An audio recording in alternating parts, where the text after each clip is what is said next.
네, 오늘은 출애굽기 14장 1절부터 14절까지 하나님의 말씀 나누겠습니다. 하나님은 이스라엘 백성들을 구름 기둥과 불 기둥으로 앞서가시면서 인도하여 주십니다.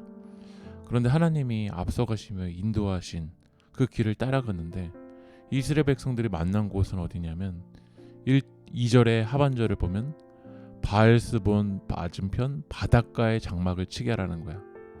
하나님을 따라갔는데 바로 앞에 뭐가 있냐면 홍해 바다가 있습니다. 우리도 하나님을 따라간다고 따라가는데 점점 앞이 막힌 것처럼 느껴질 때가 있습니다. 앞은 홍해 바다가 있고 뒤에는 누가 따라오냐면 4절을 보면 내가 바로의 마음을 완악하게 한즉 바로가 그들의 뒤를 따르리니, 바로가 그들의 뒤를 따라온다라는 거예요. 그들의 뒤를 따라오는데 7절을 보면 병거 600대가 오고 애굽의 모든 이 병사들을 동원해서 이스라엘 백성들을 쫓아옵니다. 마음이 바뀐 바로가 이스라엘 백성들을 죽이기 위해서 따라오는 거야. 바로 앞은 홍해가 있고 뒤는 애굽의 군대가 우리를 죽이려고 합니다. 그럴 때 우리의 마음이 어떠냐면 3절에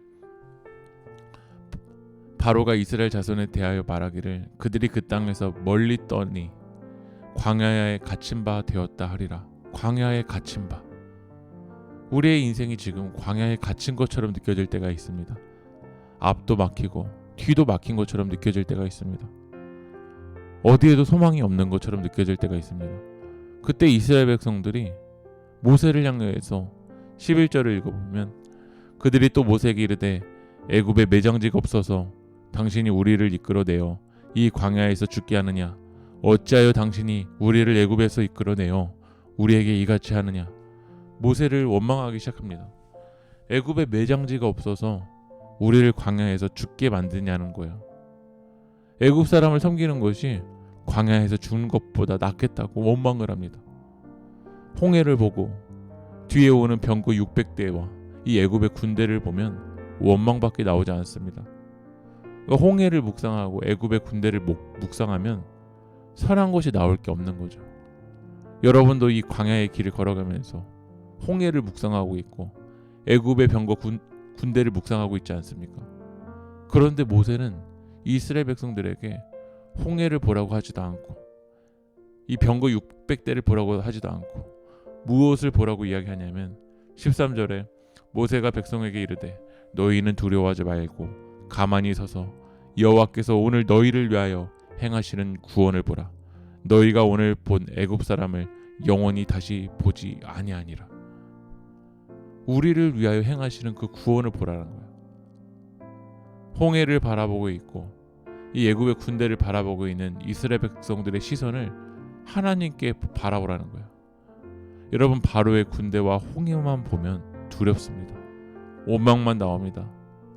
내가 애굽의 군대와 싸운다고 하면 절망적입니다. 그러나 모세는 이스라엘 백성들에게 이야기하는 거예요. 하나님께서 무엇을 행하시는지 호들갑을 떨지 말고 가만히 보라는 거예요. 14절을 읽어보면 여호와께서 너희를 위하여 싸우시리니 너희는 가만히 있을지니라.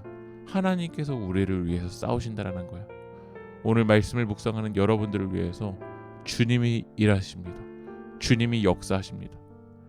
꽉 막힌 이 광야에서 우리가 할 일은 믿음의 눈을 들어서 주님을 보는 겁니다. 가만히 서서 주님이 무엇을 하시는지 보는 겁니다.